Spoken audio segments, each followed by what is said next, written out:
T'as l'impression d'être dans le futur. Théo va nous montrer un pro tips. Il faut montrer des hauts et des bas de la Corée. Bon, en tout cas, une nuit totalement inattendue. Genre, au final, on n'est même pas sorti. De base, on devait sortir dans un bar. C'était mieux que de sortir. Ouais, limite.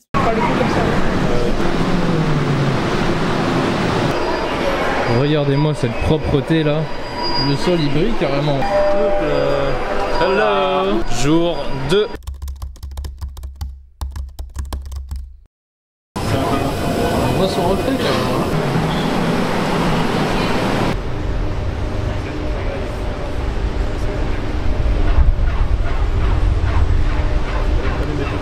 C'est joli hein. C'est mignon. Il est bizarre lui. Du coup là on vient d'arriver à un des endroits les plus connus de Séoul et les plus photogéniques. C'est parti. Ça a fait un petit achat très sympathique. Je vais vous montrer ça plus tard. Et là maintenant, petite pause au Willis Coffee.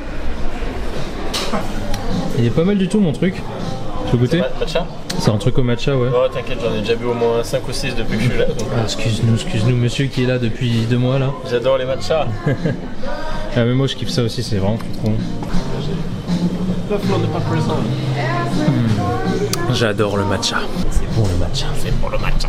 Bon, voilà le fameux endroit pour lequel on est venu à la base. Après s'être perdu des heures en mode shopping, on arrive enfin à l'endroit où on devait venir. Il va y avoir assez de luminosité pour une photo. L'endroit d'Instagram. The Spot. El Famoso. Incroyable.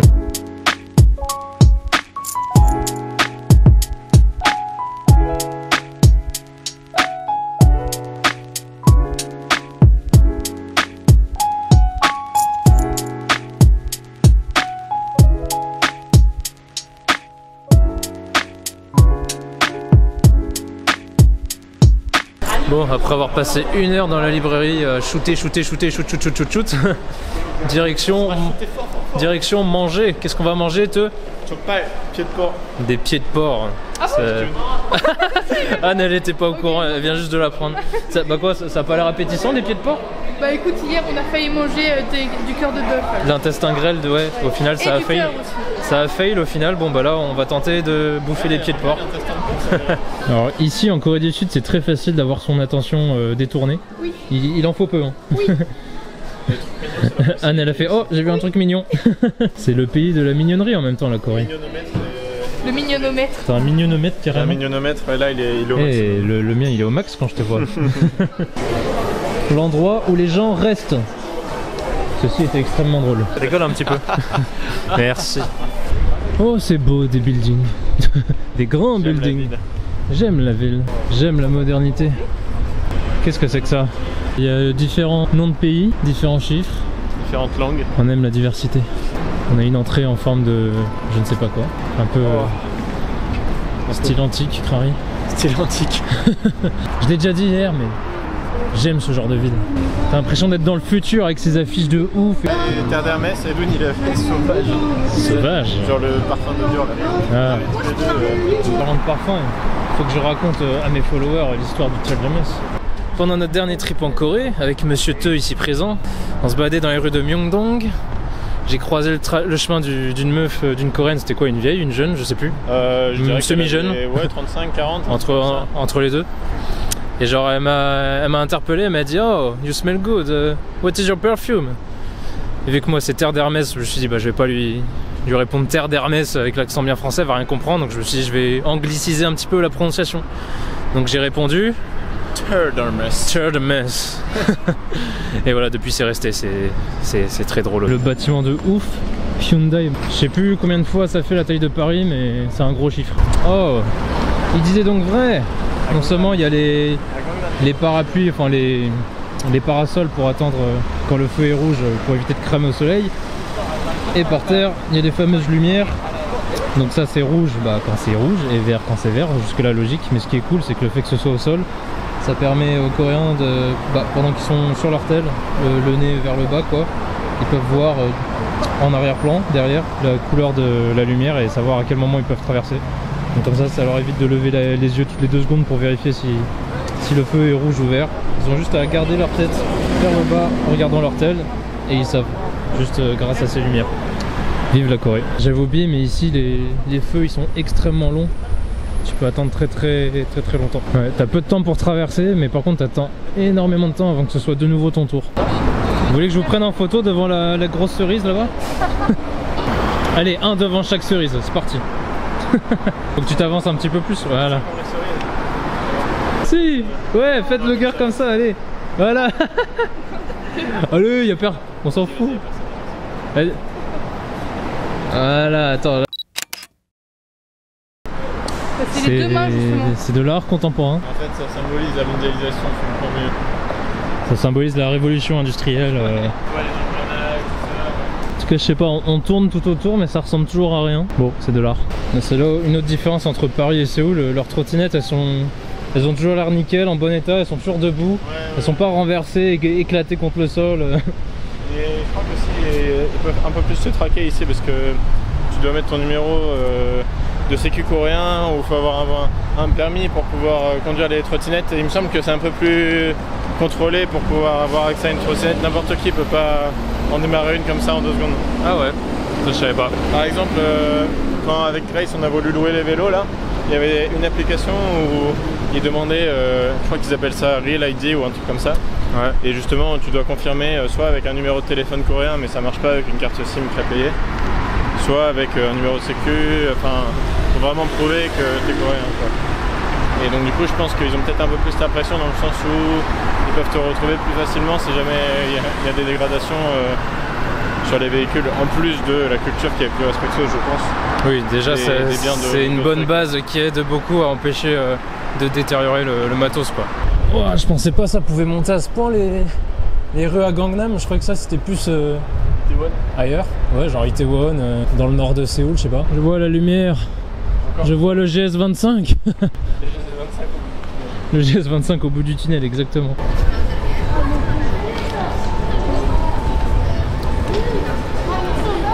Nous avons trouvé le restaurant.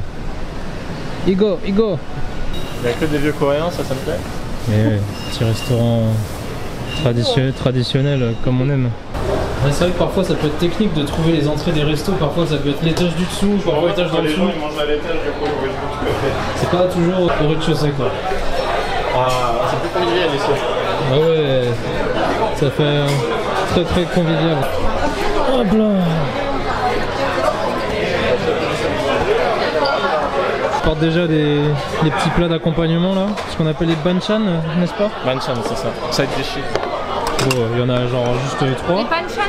Banchan, ouais. Banchan. C'est comme ça qu'ils disent pour désigner les petits plats d'accompagnement dans les petites coupelles comme ça là. Bon, on en a pas des masses, mais qu'on a eu hier. Voici la carte. Vas-y, tu nous présentes tout. Les noms des plats. Explique-nous un peu tout. Tout en coréen, hein, évidemment. Tout en coréen, Ouais, oui. évidemment. Sinon ça m'intéresse pas. Hein. Mo. Oh, elle a appris à lire. C'est ça? Bah oui, c'est ça. Mo. Modum. Motum. Ça veut dire mixte. Mixte chokpal. Ouais, c'est ça qui est bon à prendre d'ailleurs. Ça va être chokpal, j'ai l'impression normal, épicé, et du coup là c'est un mélange des deux, j'ai l'impression. Je propose qu'on prenne ça avec 2 bières et un soju. Ça m'a l'air très vendeur ça. Tout ça? Oui, très bien. Mais. Je connaissais pas cette bière coréenne, je n'avais même jamais entendu parler. Je connaissais la Haite et la Casse, mais la Terra, ouais, première. Alors, Théo va nous montrer un pro tip pour faire le somek.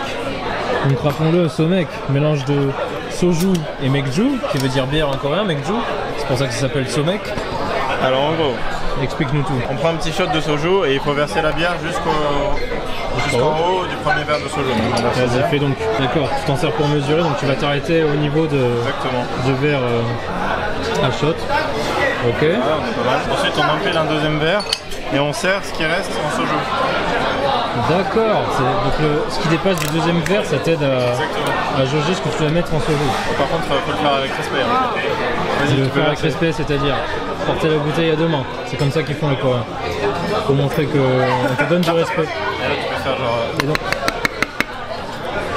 Ah, ça a fail. Et là, on a 2 âges parfaits. Et là, on a un sommeil parfait. Waouh. Incroyable. Merci pour cet enseignement. Allez, tombez. Oh là là, magnifique, quel timing. Attendez. Ah oui, le timing parfait. Et donc voilà les fameux jokbal, c'est ça? Chokpal. Donc les pieds de cochon. Yummy. Yummy, yummy, yummy. T'en penses quoi, Anne? Ça te fait danser carrément. Ça c'est bon. Hein? C'est bon. Ok. Il y en a combien de différents en fait? Machi soyo. Machi soyo. La grenouille c'est un peu épicé et celui-là c'est épicé. Ok. Premier. Putain, c'est grave bon. Le premier est grave bon. Tellement tendre. Oh là là, incroyable. On va goûter le deuxième maintenant. Pas mal. Pas mal du tout. Mais je préfère le premier, il y a plus de sauce. On va goûter ça. Un petit bout. Putain, le kimchi il est grave bon. Tu pleures parce que c'est trop bon? C'est le goût, ça me... C'est mouche au restaurant. Oh là là là, Cache-toi. cache-toi. Ce qu'il faut savoir qu'en Corée c'est hyper mal poli de se moucher dans les lieux publics. Mais genre c'est pire que de se racler la gorge comme un gros porc. Ici c'est vraiment vu comme un truc mais genre de gros crasseux. La sauce, elle est vraiment trop bonne la sauce. Elle est incroyable la sauce. Fin de repas, on a bien mangé. Bon en tout cas, adresse validée. Très très lourd. Next destination c'est où? Cheonggyecheon. Cheonggyecheon, le petit cours d'eau qui passe en plein milieu de la ville et qui est très cute de nuit. On vous emmène là-bas.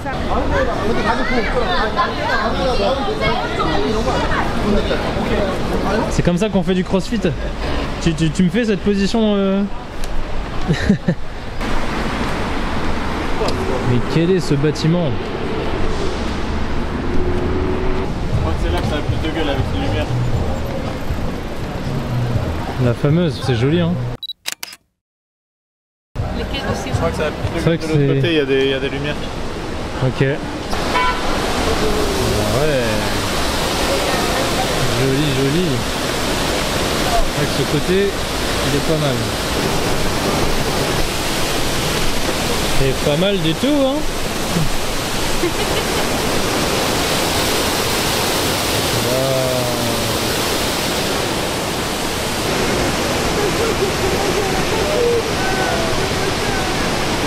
Alors apparemment les Coréens s'amusent à jeter des pièces sur ce petit truc au milieu là. Vas-y Anne, fais un vœu.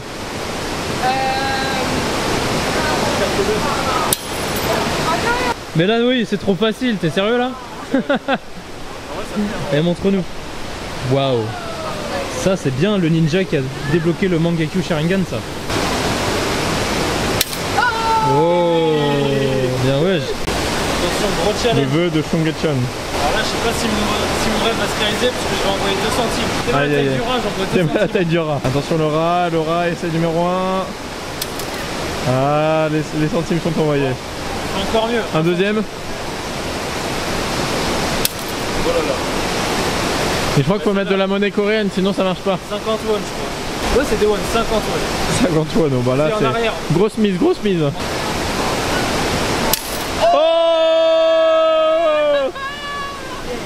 Oh là là, 100% de réussite. Le mini rock carrément à C'est la bon, fin. mon vœu va se réaliser là, j'ai mis un peu de challenge, c'est bon. On remballe. Ça y est, vous avez ce qu'il faut? In the night I lie and look up at you. When the morning comes I watch you rise. There's a paradise that couldn't touch you. That bright infinity inside you. 밤 내게 날아가 이런 것도 믿은 채 나 웃으며 너를 만나. Never ending forever baby.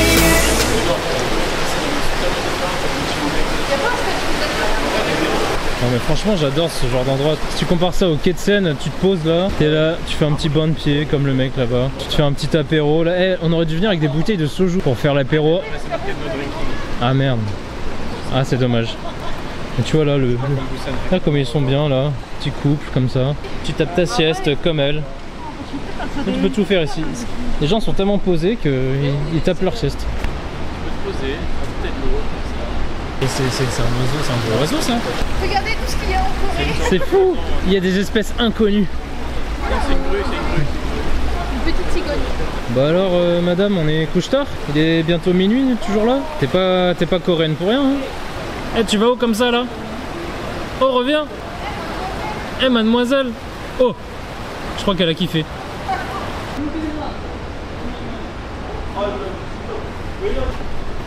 Eh, mais ça a l'air cute ici là. Ça a l'air cutouné. Cutouné. Il y a Cutouné. peut-être un truc à faire avec le pont. Voilà. Mais c'est trop beau ici. Donc là, dites-vous, on est en plein milieu de Séoul. T'as un petit courant d'eau qui passe comme ça, avec des... Ouais, je sais pas, de la verdure. C'est pas forcément ce que les gens s'imaginent quand ils viennent à Séoul.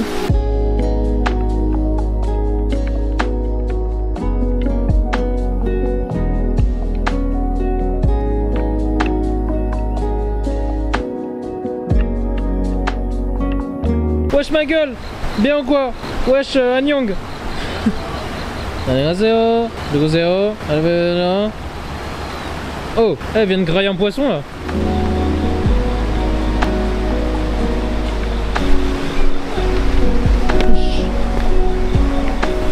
Loupe pas la marche, loupe pas la marche, loupe pas la marche, c'est bon. Il faut montrer des hauts et des bas de la Corée. Désolé pour la transition brutale, mais en gros, après cette balade au bord de Cheonggyecheon, on est repassé à notre guest house et avec Théo, on s'est chauffé à sortir sur Hongdae, l'un des quartiers les plus populaires pour la nightlife à Séoul. Et là, on a fait une rencontre totalement inattendue et incroyable. Je vous en dis plus sur cette vidéo que j'ai tournée pile après la rencontre en question. Regardez-moi ces couleurs. Limite, ça ressent encore plus beau dans la caméra qu'en vrai. C'est incroyable. Mais en vrai, en vrai, c'est pas mal non plus quand même. On dirait que tu l'as retouché. De ouf. Le ciel purple là carrément. Donc là je vais faire je vais expliquer ce qui vient de se passer là. On vient de tomber sur le pote de Papsan. Théo. Genre donc voilà, Papsan, pour ceux qui connaissent le contenu sur la Corée, ils savent que c'est voilà, un des youtubeurs francophones les plus connus. Donc il fait partie des youtubeurs qui m'ont inspiré à commencer à faire des vidéos sur YouTube, à faire des vlogs. Et là on tombe sur un de ses potes, voilà, je l'ai découvert par lui. Le mec il est comme moi, eurasien, half Korean, half French. Et je me suis dit, un mec comme moi, je vais le follow, tu vois, mais je connaissais rien de lui. Rien de sa vie, rien du tout. Et là, on le croise par le plus grand des hasards. Il était masqué, je l'ai reconnu quand même en regardant la moitié haute de son visage. Il était en train de faire son live Twitch. On l'a croisé vers quelle heure? Ouais, il devait être déjà 1h. Là, il est 6h moins le quart. 6h moins le quart. On a passé toute la nuit avec lui et son pote Kevin. Bon, après il nous a quitté en cours de route, Kevin, il est rentré chez lui. On a passé voilà, toute la nuit à discuter avec ce mec. Donc trop cool. Franchement, super moment. Trop content de l'avoir croisé. Moi qui n'étais pas le cœur de la discussion, j'ai kiffé. Voilà. Trop content de t'avoir croisé Théo. Voilà. Un autre Théo. Les Théo, je vais finir par croire, c'est les GOAT. Hein. Bah, Donc merci encore pour ce moment Théo. Et puis voilà, bah là on est en route pour rentrer chez nous pour une courte nuit, je pense. Bon, en tout cas, une nuit totalement inattendue. Genre, au final, on n'est même pas sorti. De base, on devait sortir dans un bar. C'était mieux que de sortir. Ouais, limite. J'ai kiffé. C'est pas limite, c'est réel. C'était mieux que de sortir dans un bar ou boîte. C'était ça notre plan de base. On voulait juste aller clubber comme. Voilà. Et au final, on s'est juste retrouvé à discuter dans la rue. En vrai, c'est rare de tomber sur des Français avec qui je kiffe parler en plus. Donc, ah ouais, bah après, voilà. C'était pas n'importe qui non plus. Non, mais même en dehors de ça, je pense que la discussion était cool. Même avec Kevin, j'ai kiffé parler. Totalement. Voilà. Grosse coïncidence en plus. Cœur sur vous, les gars. J'avais parlé à Kevin parce que je voulais venir en stage en Corée il y a 2 ans à peu près. Et on s'était parlé. Ouais, c'est ça, le coïncidence de ouf, genre. Francophone en Corée. On croise un mec qu'on connaît tous les deux par YouTube et son pote, tu le connais aussi, genre. Et là, il dit attends, je dis Kevin. C'est toi, non? C'est un truc de malade. Le monde est petit. Et je pense que voilà, le destin fait bien les choses. Le hasard fait bien les choses. C'est ça l'expression, pardon. Tu sais ce qu'il faut faire. Voilà. Et là, non, franchement, il m'a reboosté là. Il m'a remotivé. Parce que voilà, on a des parcours très similaires et très motivants. Donc maintenant, pour faire honneur à son temps et à ses conseils, j'ai plus qu'à me bouger le cul. Voilà. J'ai pas le choix en fait. Je vais le faire. De toute façon, je comptais déjà le faire de base, mais là, il m'a juste poussé sur ma lancée. Je vais le faire, Et... Ah non, là, faut arrêter de parler, faut faire. Donc là, je vais arrêter de parler. Et voilà, je vais conclure en mode cœur sur vous, là, Théo et Kevin. Voilà, mini heart sur vous. Même en vrai, big heart. Allez, ciao, bisous, bonne nuit. Ça, c'est Théo, ça. C'est écrit Space Théo. Bah, d'ailleurs, Théo, c'est un mec de l'espace. Voilà, il est tellement chaud qu'il vit dans l'espace, ce mec. En parlant de ça, c'est justement. Toi aussi. Juste en face du Burger qu'il a remarqué qu'il avait pas. Toi aussi, vous venez de l'espace. Les Théo, ça vient de l'espace. Voilà. Vous êtes des mecs en or. Voilà, déclaration d'amour comme ça, c'est gratuit. Et regardez-moi ce ciel. Mettre une petite balade coréenne derrière. Ce ciel magnifique. Ça me motive à me lever tôt. À faire des sunrises là. Est-ce qu'il n'y a pas Burgery qui nous fait de l'œil? Qui? Burgery? Burgery? Kevin il s'est arrêté là, moi je me dis que ça. Ah ouais? On peut manger des frites, Si tu veux, on peut s'y arrêter, ouais. Ah, vas-y. Vas-y, on y va. Hey, salut. Ouais, je sais, ça fait longtemps. Bon, ça va, j'ai compris, j'ai pas respecté le truc des minimum 2 vlogs par semaine. Bon, voilà, on a tous une vie, on a tous nos problèmes, on a tous... Voilà, comme on l'a dit avant, il faut agir plutôt que parler. Donc, fini les promesses en l'air. Le prochain vlog, il arrivera quand il sera prêt. Voilà. Pour revenir sur cette conclusion de vlog, histoire de vous expliquer à quoi on faisait référence quand on disait voilà, Guigui, tu sais ce qu'il te reste à faire, bouge-toi le cul, nanana. Bon, promis, je vous la fais courte, c'est par rapport à la conversation qu'on a eue avec Théo, donc le Théo eurasien, je vais l'appeler comme ça pour qu'on fasse la distinction entre mon Théo le blond et le Théo l'eurasien. Mais grosso modo, en gros, le contenu de cette conversation hyper motivante, enfin moi en tout cas ce que j'en retiens, c'est... Vas-y, fonce, franchement t'as rien à perdre à partager ta passion, plante-toi vite pour progresser plus vite et devenir meilleur plus vite. Voilà, tout simplement. Mais l'autre info essentielle, et qui n'est pas des moindres, qu'il m'a apprise ce soir-là, c'est qu'apparemment, en tant que franco-coréen, je peux postuler pour un visa F4, qui est un visa résident. Est-ce que vous vous rendez compte? En gros, si vous voulez, c'est un peu un des visas ultimes pour les étrangers qui souhaitent aller vivre en Corée et qui te permet d'être valide sur le territoire coréen pendant 3 ans. Donc apparemment c'est renouvelable, il suffit qu'au bout des 3 ans tu passes à l'ambassade pour signer un papier et hop, c'est reparti. Et en plus ça te permet de travailler dans le métier que tu veux et sans limitation par rapport au nombre d'heures travaillées par semaine, comme tu pourrais l'être avec un PVT ou le Working Holiday Visa. C'est-à-dire que si tu viens en Corée avec un PVT, tu pourras pas travailler plus de 25 heures par semaine et tu vas être limité dans ton choix de métier. Alors que là, bah c'est voilà, t'as les mêmes droits qu'un Coréen à part le droit de vote. N'est-ce pas magnifique? Il me disait tout ce qu'il y a à faire, c'est rassembler les papiers qui prouvent qu'un de tes parents a la nationalité coréenne. Sauf que ce qui est un peu particulier dans mon cas, c'est que ma mère est née en Corée du Sud, mais elle a été adoptée en France quand elle était très très jeune. Du coup, elle a perdu la nationalité coréenne. Aujourd'hui, elle est française, ma mère. Donc je lui ai dit, est-ce que t'es sûr que ça peut s'appliquer à des cas comme le mien? Il m'a dit ouais t'inquiète j'en suis sûr, vérifie si tu veux mais je suis sûr que c'est bon pour toi. Donc j'ai vérifié et effectivement j'ai eu la confirmation sur un site officiel. Mon cas rentre bien dans les cas possibles pour postuler pour ce visa. Donc super. Mais ce que je dis pas encore c'est que un autre des prérequis pour pouvoir postuler à ce visa c'est de passer une épreuve de coréen. Ouais. Ouais, je fais cette tête parce que moi je pars de zéro, enfin quasiment, même si j'avais commencé à apprendre les bases il y a 1 an et demi, je m'étais chauffé pendant 6 mois à en faire un peu tous les jours, mais du coup, bah, 1 an et demi plus tard, si tu pratiques pas, t'oublies tout, donc là c'est un peu comme si je repartais de zéro. Donc voilà, il y a ça à passer et c'est l'équivalent du niveau 1 du TOPIK. Donc pour ceux qui savent pas, le TOPIK, en gros, c'est l'équivalent du TOEIC mais pour la langue coréenne. Donc voilà, faut connaître les structures basiques de phrases, la grammaire de base et surtout pas mal de mots de vocabulaire. Je crois qu'il m'en faut déjà plusieurs centaines en mémoire. Donc Théo m'a dit qu'il a pu l'avoir en 1 mois et demi de préparation, en bûcheron bien vénère quand même. Donc je me dis s'il a réussi, pourquoi pas moi? Là je me suis remis au coréen depuis mon retour, c'est-à-dire depuis à peu près fin septembre. Et sachant que je me laisse le double de temps par rapport à lui vu que je veux rester jusqu'aux fêtes de fin d'année pour les passer avec mes proches et ma famille. Donc ça fait que j'ai au moins octobre, novembre, décembre, donc au moins 3 mois. Donc si au bout de 3 mois, j'arrive pas à être prêt, franchement, je suis un gros forceur, je suis le roi des torchons, ce que vous voulez. Donc pour moi qui avait déjà pour projet d'aller vivre une expérience de vie d'au moins 1 an en Corée du Sud, j'ai un peu pris cette info comme une sorte de signe du destin, comme si la Corée m'accueillait à bras ouverts et qui me disait « Allez viens Guigui, t'as quelque chose à faire, tu vas voir, on va être bien, bien. » Là la Corée elle est comme ça, elle m'a attrapé, elle a fait « Allez vas-y viens, regarde tout ce qu'on peut faire, allez viens. » Donc voilà, tout ça pour vous dire que ce n'était que le 2e jour de mon road trip et c'était un de ceux qui m'ont le plus impacté sur les 31 jours que j'ai passé en Corée du Sud. Rien que par rapport à cette rencontre inattendue avec Théo et toute cette conversation hyper motivante qu'on a pu avoir pendant cette nuit-là. Ça m'a reboosté et ça m'a fait cogiter à un point où j'envisage sérieusement d'aller vivre en Corée du Sud. Je reviendrai dessus à la fin de cette série de vlogs. Bref, en attendant le prochain vlog, je vous dis bisous.